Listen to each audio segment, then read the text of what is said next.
মনে রাখবেন, যখন বাঁধা বেড়ে যাবে মনে রাখবেন ধৈর্য ধরতে পারলে উন্নতি আপনার সামনে চলে আসছে। সুবহানাল্লাহ।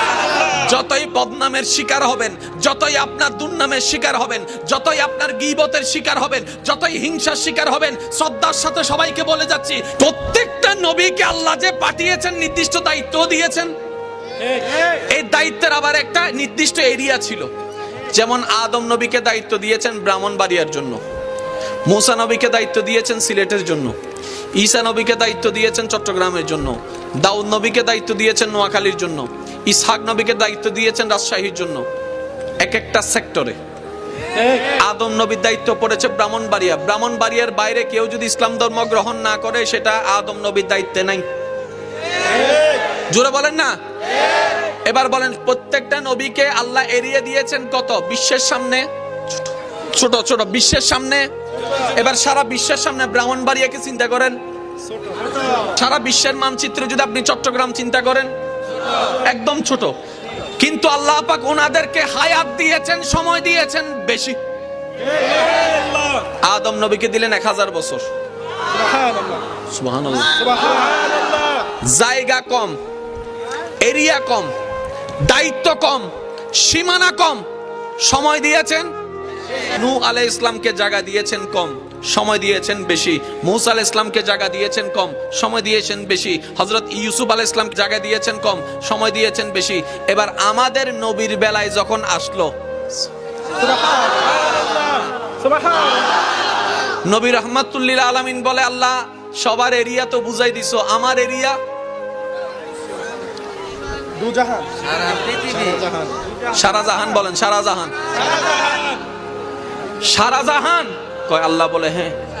তাহলে ওনার যদি চট্টগ্রাম পায় 1000 বছর পায়, আমারও তো দিবা নিশ্চয় 10-20 কোটি বছর। কয় না, আপনার সময় মাত্র 63 বছর।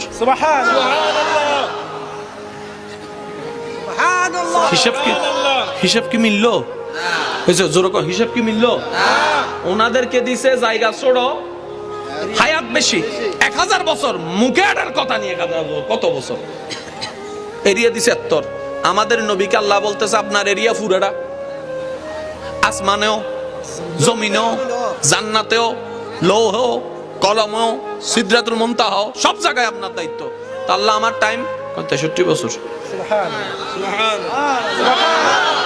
और जोर से कहो यार सुबहान अल्लाह, जरा प्यार से बोलो ना सुबहान अल्लाह। আচ্ছা বলেন, প্রচারের জন্য কিছু মাধ্যমের দরকার আছে না নাই? যেমন এখন প্রচার করা সহজ, এই ইউটিউব আছে, ফেসবুক আছে, মোবাইল আছে, এই আছে সেই আছে। নবীর আমলে কিচ্ছু ছিল? নবীকে সময় দিয়েছেন। এই চ্যালেঞ্জটা দেখেন ভাইয়া, নবীকে সময় দিয়েছেন আল্লাহ কত বছর? 63 বছর। এবারে নবী রাহমাতুল লিল আলামিন দুনিয়াতে আসলেন 1 বছর, বুঝার জন্য বলছি 1 বছর। নবী বলে যে আল্লাহ শুরু করি, আল্লাহ পাক বলে যে না এখন না। সুবহানাল্লাহ। নবীর বয়স 5 বছর, আল্লাহ শুরু করি, এখন না। আল্লাহ 25 বছর, এখন শুরু করি। সুবহানাল্লাহ। যত বয়স বাড়ে 63 থেকে কমে, যত বয়স বাড়ে 63 থেকে কমে, যত বয়স বাড়ে 63 থেকে কমে।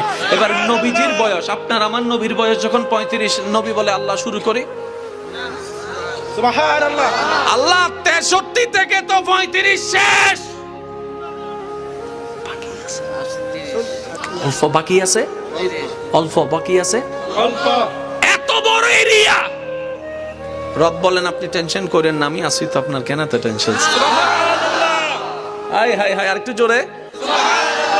এবার নবীজির বয়স মোবারক যখন 40 হলো, আল্লাহ পাক বলেন হাবিব এবার শুরু করেন, এবার শুরু করেন, এবার। আচ্ছা এই জায়গায় আপনি আমি হলে কি তা কইতাম? শুরু করতাম। 40 বছর বাকি আছে, 23 বাকি আছে। এই 23 বছরে কি আমি আরবে থাকতাম নাকি আজমে যাইয়াম? নবী তা বলে নাই, নবী তা বলে নাই। নবী আল্লাহর হুকুম যাহা তাহাই শুরু করলেন। জগৎ জিজ্ঞেস করে, ও নবী রাহমাতুল লিল আলামিন, এই অল্প সময় কিভাবে কি করবেন? নবী বলে সেটা আমার দেখার বিষয় নয়, আমার মালিক যা হুকুম করেছেন আমি সেটাই করতে শুরু করব। আমার কাজ করে যাওয়া, পৌঁছে যাওয়ার দায়িত্ব আমার রবের। সুবহানাল্লাহ, আল্লাহু আকবার। নারী রিসালা, আল্লাহ আল্লামা মুফতি সৈয়দ মুকাররম বারী সাহেব জিন্দাবাদ জিন্দাবাদ। আমি কি বানায় কিছু বলতেছি? এবার আসুন একটু খেয়াল করেন ভাইয়া, মনোযোগ মনোযোগ মনোযোগ। 40 বছরে ইসলামের দাওয়াত দেওয়া শুরু, 63 বছরে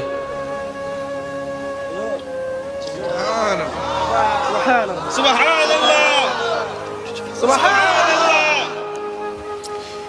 অল্প কিছু দিনের ভিতরে আফ্রিকা থেকে কালিমার আওয়াজ শোনা যাচ্ছে। সুবহানাল্লাহ সুবহানাল্লাহ। ফেসবুক নাই ইউটিউব নাই পত্রিকা নাই টিভি নাই বিমান নাই। আরব থেকে শুরু যে কালিমা আফ্রিকার জমিনে শোনা যাচ্ছে, সুবহানাল্লাহ মিশরের জমিনে শোনা যাচ্ছে। সুবহানাল্লাহ। যারা চেয়েছিল বন্দি রাখতে তারাও হতবাক। কয়ে মুহাম্মদকে বন্দি করার জন্য, ধ্বংস করার জন্য মক্কা থেকে মদিনায় পাঠাই দিছি। কিছুদিন পরে দেখে 3-4 জন নিয়ে যাওয়া নবী রাহমাতুল লিল আলামিন 10,000-এর বেশি মুসলমান নিয়ে মক্কা বিজয়ের দিকেও রওনা দিয়েছে। এটা আমাদের সবার জীবনের জন্য একটা শিক্ষা। মনে রাখবেন, যখন বাঁধা বেড়ে যাবে, মনে রাখবেন ধৈর্য ধরতে পারলে উন্নতি আপনার সামনে চলে আসছে। সুবহানাল্লাহ। যতই বদনামের শিকার হবেন, যতই আপনার দুর্নামের শিকার হবেন, যতই আপনার গীবতের শিকার হবেন, যতই হিংসার শিকার হবেন, শ্রদ্ধার সাথে সবাইকে বলে যাচ্ছি, শুধু একটু যদি সবরটা করে রাখতে পারেন, মনে রাখবেন জয় আপনার জন্য, উন্নতি আপনার জন্য, প্রশংসা আপনার জন্য। কারণ ওয়াতু ইজ্জু মান তাশা ওয়াতু জিল্লু মান তাশা। ইজ্জত বান্দা থেকে আসে না, রবের দরবার থেকে আসে। সুবহানাল্লাহ। জীবনে এই কথাটা মনে রাখবেন।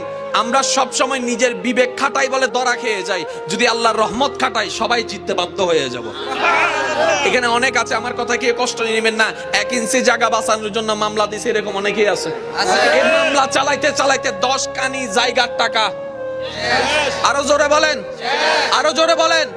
শেষ পর্যন্ত মামলা দেওয়ার সময় ছিল কালো দাড়ি, মামলা চলতে চলতে হয়ে গেছে সাদা দাড়ি, দাঁতও সব পড়ে গেছে। এবার উকিলে কয় আইয়েন, আমি আর পারতাম না, আপনার রায় দিব তো আজকে। আর রায় আর লাগতো না, হাঁটতে হাঁটতে জোতার তলাটা ক্ষয়ে গেছে, এখন পায়ে ধরছে, বেড়া আর পারতাম না, যা 1 ইঞ্চি মাফ করে দিছি। এত বছর পরে কষ্ট পাইছেন আমার কথা? এই মামলাটা একবার রবকে দিয়ে দেখেন না। ঠিক ঠিক সুবহানাল্লাহ বলেন। আমি প্রায় সময় একটা কথা বলি, আমরা এমন রবের বান্দা যার কাছে কোনো কমতি, আমরা এমন রবের বান্দা যিনি দিতে কিপটামিও করে, তো পাই না কেন? নেওয়ার মতো নিতেও জানি না, চাওয়ার মতো চাইতেও জানি না। যখন এই হাত তুলি আল্লাহুম্মা আমিন, ঠিক ঠিক ঠিক ঠিক ঠিক ঠিক মিষ্টি টিষ্টি কিছু দিবনি। ঠিক ঠিক। আবার চাইতেছে কেমনে করে, আল্লাহ আল্লাহুম্মা আমিন, আল্লাহ আমার এটা দাও, ওইটা দাও, ওইটা দাও, ওইটা দাও, ওইটা দাও, একটা লিস্টি কইতেছে, হে এটা দাও, ওইটা দাও, ওইটা দাও, ওইটা দাও, ওইটা। ওইটারও বাড়ির মাইয়াটা একটু লাইন করে দাও। ঠিক আল্লাহ কই এটা কিতা করছ তুই? আল্লাহ দোয়া করছি। আল্লাহ কই এটা দোয়া নি, এটা দোয়া নি। এইভাবে দোয়া করি, আবার 3 মাস 4 মাস পরে যখন কিচ্ছু পাই না, আবার আমরা কই এত করে চাইলাম আল্লাহর কাছে, আল্লাহ আমারে দিল না। আল্লাহ পাক বলে, বান্দারে তুই যদি চাওয়ার মতো চাইতে জানিস, দিল থেকে মুখে আওয়াজ করা লাগবে না, শুধু মন থেকে বল, আমি রব ওইখান থেকে তোর পূরণ করে দিব। সুবহানাল্লাহ। আজকে আমি আপনাদেরকে ওলামায়ে কেরামের দোয়া নিয়ে একটু কথা বলতে চাই। এরকম মামলা হাজারটা আছে না নাই? মামলার রায় হতে হতে মামলাদাতা কবরে জোরকর না, মামলাদাতা এমনও আছে দাদার মামলা নাতিয়ে চালাইতেছে। আছে। এবার আসেন না, মামলাটা একবার রবের কাছে দেন, তারপরে দেখেন মামলাটা